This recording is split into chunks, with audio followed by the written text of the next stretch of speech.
જામનગરની જો વાત કરીએ તો જામનગર નજીક ઠેબા ચોકડી પાસે અકસ્માતનો બનાવ બન્યો છે। તો બાઇક અને ટ્રક વચ્ચે અકસ્માત સર્જાયો હોવાનું સામે આવ્યું। ઘટનામાં એક વ્યક્તિનું મોત નીપજ્યું છે। અકસ્માતમાં શાળાની નજર સામે બનેવીનું મોત નીપજ્યું હોવાનું સામે આવ્યું છે। સાથે જ મૃતક કાલાવડ પીજીવીસીએલમાં નોકરી કરતો હતો તેવી વિગતો પણ પ્રાપ્ત થઈ છે। મૃતકના બે મહિના બાદ લગ્ન થવાના હતા અને આ ઘટનાને લઈને પરિવારમાં હાલ માતમનો માહોલ છવાયો। તો અકસ્માતની આ ઘટના કે જ્યાં જામનગરમાં ઠેબા ચોકડી પાસે બની હોવાનું સામે આવ્યું છે અને બાઇક તેમજ ટ્રક વચ્ચે અકસ્માત સર્જાયો છે।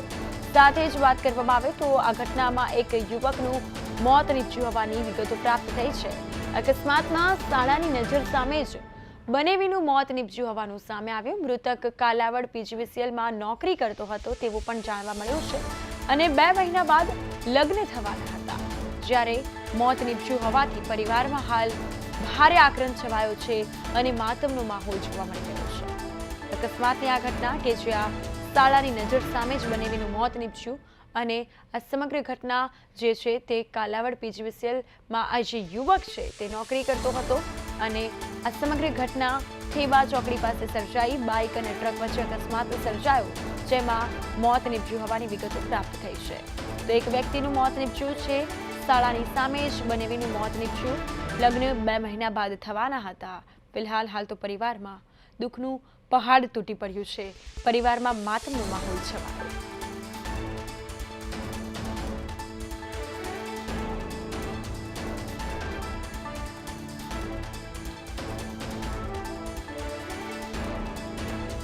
વધુ માહિતી માટે જામનગરથી અમારા સંવાદદાતા સાગર સંઘાણી ફોન લાઈન પર જોડાઈ ગયા છે।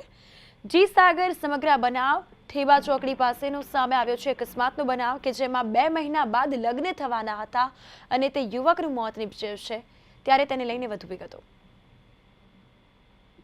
ચોક્કસ વાત કરું જામનગર નજીક જે ઠેબા ચોકડી પાસેનો જે કરુણ બનાવ બન્યો છે, જેમાં એક બાઇક અને સામે ટ્રક સામે ગોજારો અકસ્માત થયો છે। ગોજારા અકસ્માતની અંદર શાળાની નજર સામે તેમના બનેવીનું મોત નીપજ્યું છે। બાઇક ચાલક યુવાન કાલાવડ પીજીવીસીએલમાં નોકરી કરતું હોવાનું સામે આવ્યું છે અને પીજીવીસીએલના કર્મચારીનું ગંભીર ઈજા થવાથી તેમનું જે મોત નીપજ્યું છે ને હાલ 2 મહિના બાદ તેમના લગ્ન થવાના હતા।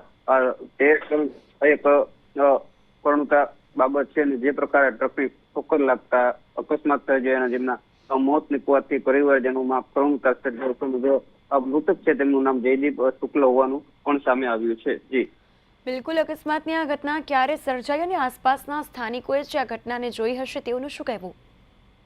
હજી ચોક્કસ વાત કરીએ તો ગઈકાલે બપોર બાદના જે સમયગાળા દરમિયાન જે ઘટના બની હતી ને જે ઘટનાને લઈને જે બાઇક સવાર છે જે ચોકડીથી પસાર થતો હતો ત્યારે જે કાર મુખ જે ટ્રક છે તે ઓવર સ્પીડમાં આવીને તેમને અડફેટે લેતા તેમનું ઘટના સ્થળે જે મોત નીપજ્યું છે ને શાળાની નજર સામે તેમના બનેવીનું મોત નીપજતા ગમગમી છવાઈ ગઈ હતી। જી બિલકુલ સાગર, તમામ વિગતો બદલ આપનો આભાર।